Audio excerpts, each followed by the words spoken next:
Bonjour à toutes et à tous, chers internautes qui suivez Proximité Web TV, votre chaîne de télévision numérique.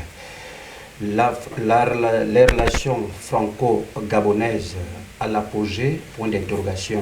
Tel est le thème que nous allons débattre sur cette émission Coopération qui reçoit ici sur ce plateau un expert en politique. Il s'agit du docteur Adjo, il est chercheur en politique ou il est politologue, c'est selon.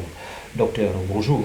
Bonjour. Merci d'avoir accepté notre invitation.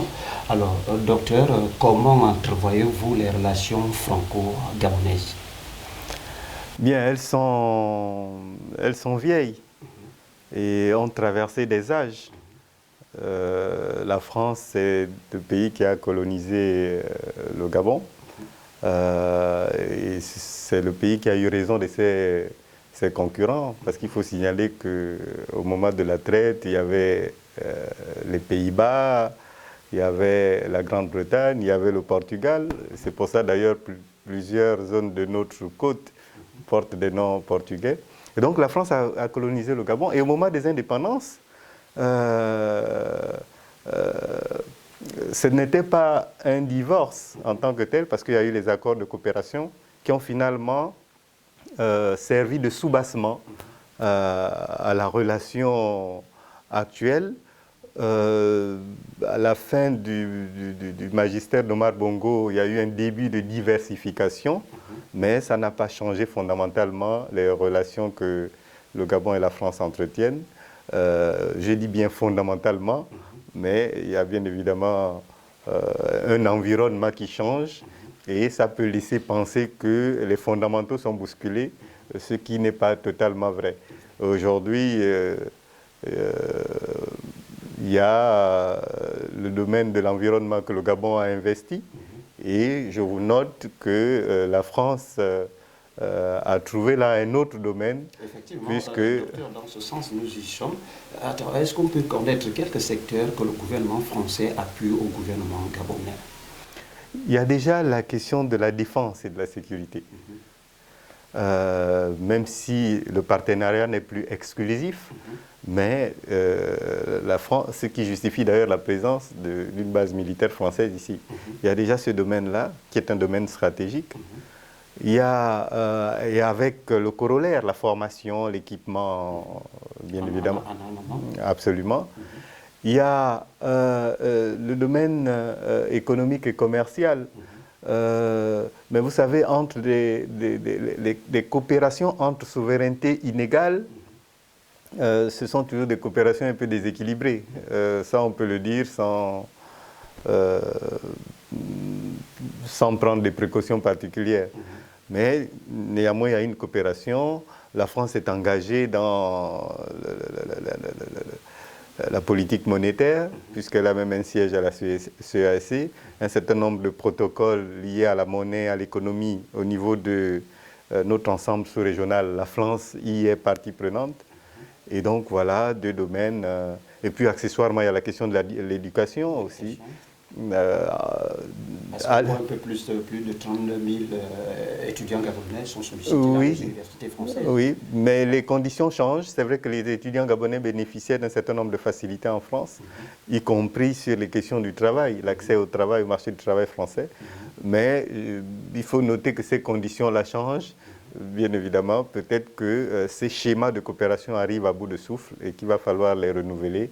En tout cas, la France est en train de changer sa façon d'envisager les relations du point de vue de l'éducation entre le Gabon et la France. Ça, c'est certain. Alors, dans quel modèle de changement si est-ce lors de l'arrivée à la tête des chefs d'État, par exemple, depuis l'arrivée à la tête du Gabon, du chef de l'État Ali Bongo, aussi du côté français du président Macron, c'est là où les relations sont renforcées ou bien le changement est bousculé dans le cadre de ce partenariat? À l'époque du président Sarkozy, il y avait déjà un certain nombre de réflexions et qui ont d'ailleurs abouti de mémoire comme ça sur la question de l'accueil des étudiants gabonais en France.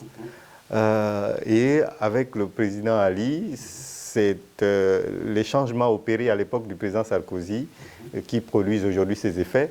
Mais la France, me semble-t-il, ne souhaite plus accorder des privilèges particuliers aux étudiants gabonais, et donc le traitement sera indifférencié, gabonais ou pas gabonais. C'est ce que je peux en dire. Alors, dans ce partenariat, est-ce qu'on peut dire aujourd'hui que la France se positionne comme premier partenaire du Gabon? La France a été longtemps le premier partenaire du Gabon, mais cette position est particulièrement bousculée parce que le Gabon a diversifié. C'est sa doctrine diplomatique, de politique étrangère, etc. C'est même sa doctrine économique aujourd'hui, et donc la présence de la Chine, etc. Mais ce n'est pas une question à proprement parler franco-gabonaise. Les positions de la France aujourd'hui en Afrique sont remises en cause du fait de l'ouverture de ce monde, ou du moins de la dynamique du monde qui change. Et à la France particulièrement de trouver le bon équilibre pour tenter de sauvegarder ce qu'il y a à sauvegarder. Sinon aujourd'hui, l'optique du Gabon, c'est la diversification. Mais au risque de me reprendre, ce n'est pas simplement une question du Gabon, c'est vraiment l'environnement africain qui aujourd'hui, comme ça, il est compétitif. Les grandes puissances veulent venir en Afrique, et donc les puissances traditionnelles voient leur position plus ou moins bousculée, remise en cause. Alors, les politiques de diplomatie parlent de coopération gagnant-gagnant. Est-ce qu'on peut dire que la coopération entre la France et le Gabon aussi, une coopération entre qui est gagnant?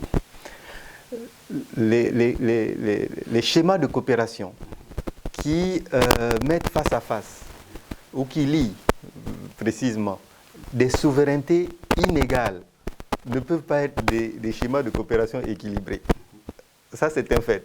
Voilà. Donc, quand on dit gagnant-gagnant, il y a ceux qui gagnent l'accessoire et il y a ceux qui gagnent le gros beefsteak, le fondamental. Maintenant, à charge à chacun d'État de voir dans ce type, notamment lorsqu'on est l'État qui a priori est faible, quel est le meilleur moyen de grappiller un maximum d'avantages dans la relation qui nous lie au grand pays.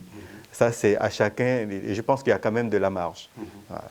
Alors, peut-être une dernière question, docteur. À quel niveau se situe le renforcement des partenariats entre États, notamment la France, le Gabon? Quand on parle de renforcement, c'est par secteur, ou bien par politique, ou bien par les changements des chefs d'État à la tête des chefs? Je crois qu'au-delà des changements à la tête des exécutifs, des gouvernements, il y a une constante. Le fait que le Gabon ait une position stratégique dans le golfe de Guinée, et même en Afrique centrale, donne un peu plus de considération à ce pays-là du point de vue des grandes puissances. Vous verrez, les États-Unis et les autres pays, il y a encore quelques jours, par rapport à Africom, il y avait un haut gradé américain responsable de la sécurité africaine, qui était récemment reçu par le chef d'État. Voilà. Donc, je vais, pour prêcher, pour avoir des arguments qui vont dans le sens de ma spécialité, dire que le Gabon a une position stratégique qui lui confère un avantage du point de vue du regard que les grandes puissances peuvent porter sur ce pays-là, au-delà des autres domaines, l'environnement, etc., etc. Donc, sur ce plan-là, je pense que s'il n'y a pas un renforcement, il y a au moins un maintien du regard que les grandes puissances portent sur le Gabon, qui permettent à ces grandes puissances-là de se déployer beaucoup plus facilement dans la sous-région à partir du Gabon. Et c'est ce qui a d'ailleurs peut-être justifié l'installation ici de l'UNOCA, c'est-à-dire la mission des Nations Unies.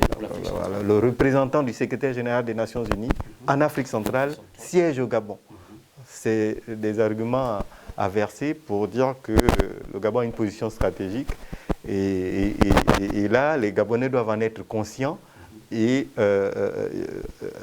utiliser cet avantage-là pour gagner des parts. Ok, alors, docteur, une question. On peut dire l'axe Libreville-Paris se porte bien. Il se porte bien, mais ce n'est pas une relation la même nature qu'il y a 20 ans ou 30 ans. Voilà. Il se porte bien par rapport au contexte d'aujourd'hui, mais aujourd'hui, chacun œuvre pour l'avancement de ses intérêts, pour la préservation de ses intérêts. Et je crois que les deux pays se placent dans cette optique-là. Et donc, ce n'est plus une relation paternelle ou de tutelle classique comme on a pu l'observer et le constater dans les années 60. Aujourd'hui, c'est vraiment capitaliser sur l'histoire des deux pays, mais tout en sachant bien que chacun essaie de défendre ses intérêts. Alors, chacun cherche toujours à défendre ses intérêts. Tel est le mot de fin de notre invité de l'émission Coopération. Il s'agissait du docteur Adjo, politologue ou chercheur en sciences politiques selon votre appréciation. Merci de nous avoir suivis sur cette émission Coopération. À nous revoir à un autre numéro.